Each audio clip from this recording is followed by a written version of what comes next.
Oh yes, okay, reka mbasuhuze, reka mbahereze ikaze, reka mbifurize ijoro ryiza mwebwe mwese dukomeje kugenda tubana kuri uyu muyoboro mugari wa Rwanda Daily News TV. Birumvikana neza cyane, mpereje ikaze abanyarwanda mudukurikiye muri mu Rwanda, ariko kandi mpereje ikaze abarundi mudukurikiye muri mu gihugu cy'u Burundi. Ntabwo narenza ingohe inshuti z'akadasohoka zidukurikiye ziri mu burasirazuba bw'igihugu cya Repubulika ya Demokarasi ya Kongo. Reka mbabwire nti rero tugarutse mu makuru akomeye cyane muri iri joro. Nababwiye ni amakuru yacu agiye kujya bageraho gatanu kuri gatanu kandi abagereho inshuro nyinshi ku munsi. Reka mbabwire nti ahantu hitwa Ibukavu, mu nkengero za Bukavu, abasirikare b'abarundi n'abawazalendo bongeye kwatsa umuriro ukomeye cyane ku nyeshyamba M23 ziherereye Ibukavu. Ariko kandi mwokagira Imana mwe muraza kunyemerera twerekeze ahantu hitwa Uvira rwose ibyaho bikomeje kugenda biyoberana. Ibya Uvira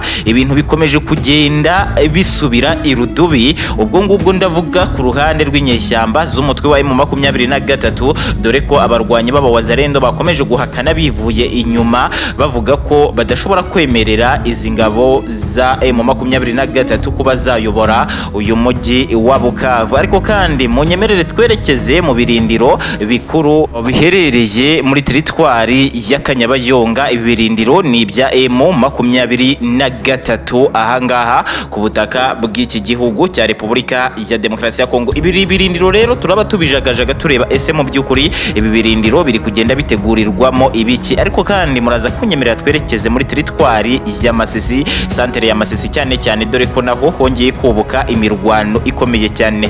Ngayo nguko ni munyemerere amakuru yacu tuyagarukeho ku buryo burambuye, ariko mbanze ngusabe gukora subscribe, ukomantinge ndetse yewe unarayikinge. Nshimiye byimazeyo abantu mukomeje kugenda munyereka urukundo rwanyu mukora kuri like. Amakuru yacu kandi ubwo twayagarutseho ku buryo burambuye duhera ahangaha Ibukavu. Reka nkubwire ngo ingabo z'abarundi, abasirikare b'abawazalendo ahangaha mu nkengero za Bukavu zongeye kugaragaza ko zitatsinzwe urugamba, bongera kugaragaza ko rwose biteguye guhangana no guhashya uyu mutwe wa M23 ahangaha ku butaka bw'iki gihugu cya Repubulika ya Demokarasi ya Kongo. Ubu ngubu ibitero biremereye biri kwisukiranya ku nyeshyamba z'umutwe wa M23 biva mu nkengero z'umujyi wa Bukavu byisukiranya neza mu birindiro by'inyeshyamba z'umutwe wa M23 biherereye i Bukavu. Kandi ni munyemerere mbabwire kuri aya makuru nubwo ntari nayababwiye mu buryo bw'incamake, ariko reka nyacishemo amaso ku buryo bwihuse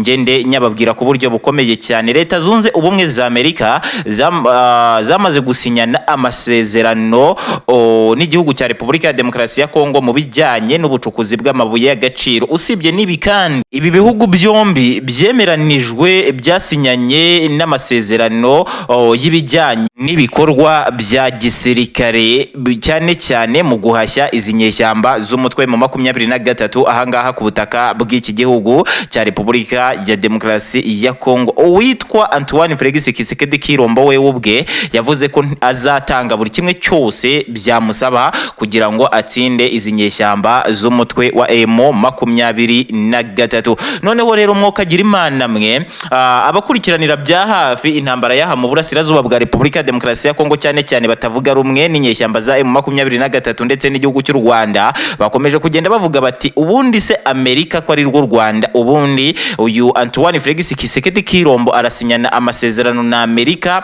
no gukomeza kwikururira ibyago ku buryo bukomeye cyane. Abangaba kandi bakomeje bavuga ko icyaba cyiza Antoine Felix Tshisekedi Tshilombo ari ugukura buri muzungu wese ahangaha ku butaka bw'iki gihugu cya Repubulika ya Demokarasi ya Kongo. Ibi ngibi nta kintu aragenda abitangazaho, ariko kandi ni munyemerere twigarukire ahantu hitwa Uvira. Ese mu by'ukuri mwaba muzi ko ahangaha Uvira ibintu byaho byakomeje kugenda bidogera ku buryo bukomeye cyane. Ahangaha Uvira ingabo z'abarundi ndetse n'abawazalendo bakomeje kugenda bakubita babangura bikomeye cyane abarwanyi barwana ku ruhande rw'inyeshyamba za M23 M23. Inyeshyamba za M23 ziravuga ko zigomba gukontorora Bukavu mu minsi mikeya, ariko kandi abarwanyi ba FARDC bakavuga ko bidashobora gukunda, ko ahubwo bagomba kuzikubita ku buryo bukomeye cyane bakazivana ahangaha ku butaka bw'iki gihugu cya Repubulika ya Demokarasi ya Kongo, kandi atari ubutaka bumwe, ari ubutaka bwose ahangaha ku butaka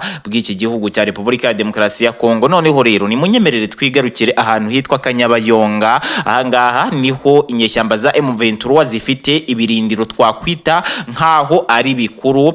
Ahangaha niho byari biri mu gihe inyeshyamba za M23 zari zitarafata Goma, ariko nubundi nkubwire ngo ibirindiro bya M23 ahangaha Kanyabayonga bikuru ntabwo biri mu rwango bibe byajyanwa mu mujyi wa Goma cyangwa se Bukavu cyangwa se n'ahandi hariho hose higaruriwe n'izi nyeshyamba za M23. Ubu rero ahangaha muri Kanyabayonga ngo niho hakomeje kugenda hategurirwa ibitero karahabutaka, ndetse yewe hanacyarizwa abasirikare, abakomando bakomeye cyane bagomba gukomeza kugaba ibitero ku basirikare barwana ku ruhande rwa leta ya Kinshasa. Ahangaha Kanyabayonga rero umuntu witwa General Pacifique Masunzu akomeje kugenda ahashyira kuri tageti y'ahantu agomba gutwika, ndetse akahaheba akatwikana n'izi nyeshyamba z'umutwe wa M23. Nsoreje ahangaha amakuru nari naguteguriye muri uyu mugoroba, gusa nkubwire ngo amakuru yacu kabari akagaruka, wowe likinga, ikindi ukore subscribe, ukomantinge, unalikinge